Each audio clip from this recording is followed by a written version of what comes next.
전문가의 지위가 무너지는 최근의 사태를 바라보는 심정이 착잡합니다. 저는 낙성대 연구소를 향한 좌파의 린치, 박유하 교수를 향한 좌파의 린치에 저항했었어요. 좌파 진영 스피커 중에서는 제가 유일했을 겁니다. 위안부 문제, 징용 문제에 있어서 좌파 진영이 상당히 역사를 왜곡하고 있고 은폐하고 있고 구라를 많이 치고 있다. 낙성대 연구소, 제국의 위안부 이런 거 다 입틀막 하는 건 잘못되어 있는 거다 라는 얘기를 저는 좌파 진영 스피커 중에서는 제가 유일하게 했었어요. 제가 어떤 생각을 하고 있냐면 학문적 자유와 전문가의 지위를 부정하는 행위는 민주주의의 근간을 흔드는 것이다. 그게 저의 사상이자 신념입니다. 학문적 자유와 전문가의 지위를 부정하는 행위가 민주주의가 몰락하고 전체주의로 넘어가는 시발점인 걸 역사는 말해주고 있습니다. 저는 반일, 페미니즘, 그리고 인민주의라는 이름으로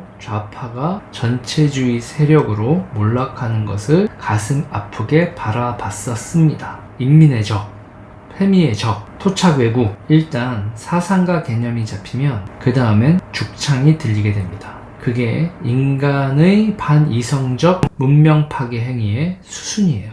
역사상 있어왔다. 저는 대한민국 좌파 진영 내에서 주사파, 페미, 반일 국뽕이 가지고 있는 폭력성을 경계했고 그들이 좌파를 넘어 우리나라의 헤게모니를 장악해 나가는 모습에 경악했었고 여전히 저항하고 있습니다. 그 당시에 생각해보면 문재인 정부의 검찰개혁은 몇몇 일탈적인 검사들과 그 행태를 제어하는 방향이 아닌 검사의 전문가 지위 박탈, 수사권 박탈로 나아갔었습니다. 전문가의 역할을 부정하고 경찰이 할 수 있다라는 말을 반복했지요. 국정원도 마찬가지입니다. 국정원의 전문성이 부정당했었습니다. 마찬가지로 경찰이 국정원 대신 할 수 있다. 이런 얘기를 했었죠. 그렇게 우리는 이 나라의 정보와 수사기능 저하, 전문성의 박탈, 하향 평준화를 지켜봤습니다. 능력 있는 젊은 검사들은 검찰을 등지고 있습니다. 자신의 미래 설계의 중심을 로펌으로 옮긴 것이죠. 세상은 그렇게 변했고 대한민국의 범죄 수사 능력은 몰락했습니다. 그 과정에 저항하며 저는 윤석열을 지지했습니다. 사모펀드, 금융비리, 마약 확산, 친중국 세력의 약진,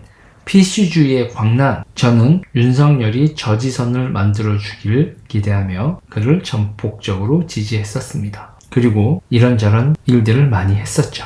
제가 이번 의료 대란 사태에서 윤석열 그리고 우파 진영에 대해 극도로 실망한 이유는 이 사회의 자유와 전문가의 지위가 무너지는 걸 대수롭지 않게 생각했다는 거예요.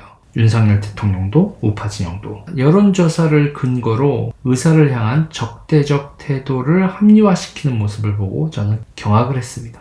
의사를 이렇게 취급해도 선거에는 도움이 되지 않느냐 그런 말을 하는 것 앞에서는 이자들도 결국 전체주의자들이다. 이런 결론을 내릴 수밖에 없었습니다. 여러분, 민주주의는 개인의 자기결정권을 토대로 발달한 것입니다. 자기결정, 셀프 디시전, 자기결정, 자결권, 민족자결주의 이럴 때의 셀프 디시전은 개인 윤리부터 지정화까지 관통하는 민주주의의 대원칙입니다. 스스로 결정하고 스스로 책임진다는 대원칙 하에 우리는 거래를 하고 계약을 맺는 것입니다. 소유권 거래와 노동계약은 삶에서 가장 중차대한 거래이고 우리는 그 거래의 조건이 변경되었을 때 계약을 파기할 권리도 가지고 있습니다. 소유권을 강제로 빼앗는 것, 노역을 강제하는 것, 이 두 가지는 민주주의 사회에서 절대로 금지되어야 할 것들입니다. 그 원칙을 깨고 인민의 적, 국가의 적이란 이름으로 마구잡이로 개인의 권리를 침해하기 시작하면 우리는 그 사회를 전체주의라고 불러야 합니다. 윤석열 대통령과 보건복지부 고위공무원들, 이번 의대 증원을 추진한 집단은 우리 사회의 민주주의 대원칙을 무참히 짓밟았습니다. 사직서를 처리 안 하거나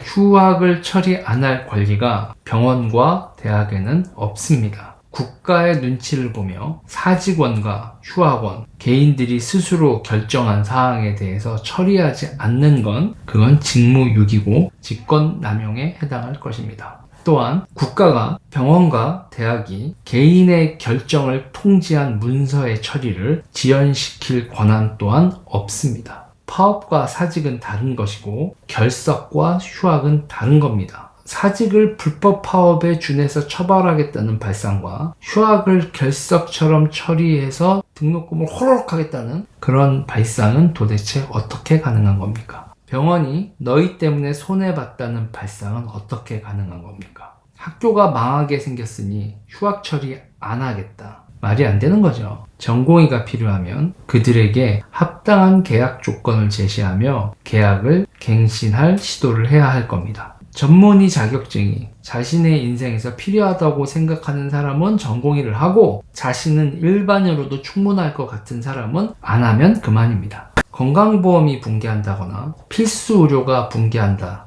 이런 문제는 사회 구성원, 국가, 의사, 그리고 시민들이 다 같이 머리를 맞대고 새로운 균형점을 찾아서 극복해야 될 문제입니다. 서로가 타협하고 균형점에서 계약을 하는 겁니다. 지금 그런 프로세스 없이 우격다짐으로 밀어붙이는 거죠. 지금까지 역사에서 전문가를 후려치고 그 가격을 싸게 만들고 이런 얘기, 지들이 잘나봐야 얼마나 잘났어. 이 사회가 필요하고 이 공동체가 필요하니 너희는 강제로 일해. 이 접근법으로 성공한 케이스는 단 한 경우도 없습니다. 성공은커녕 그 사회의 문명의 수준을 몰락시키는 결과만 나왔다는 걸 직시해야 합니다. 문화대혁명, 많은 의사와 연구자들이 폭행을 당하거나 구금, 심지어 처형당하기도 했었던 우리의 이웃나라 중국의 역사를 우리는 지금 한 번 더 짚어봐야 합니다. 전문가를 반국가 세력, 반사회 세력, 반인민 세력, 기득권이라고 규정 내린 나라는 반드시 한 세대가 지나기도 전에 피눈물 나는 후회를 하게 된다. 그걸 다시 한번 말씀드리고 싶습니다. 공무원이 타인의 권리를 자신의 손바닥 위에 올려놓고 가지고 논다. 그런 나라는 민주주의 국가가 아닙니다. 윤석열 정부, 특히 박민수 차관은 민주주의 국가의 공직자로 선을 넘어도 한참 넘었다는 걸 지적하고 싶습니다. 대한민국 민주주의의 오점으로 기록되어야 할 정부와 그 차관의 행태라고 저는 감히 말씀드리겠습니다. 절대로 용납할 수 없는 행태다.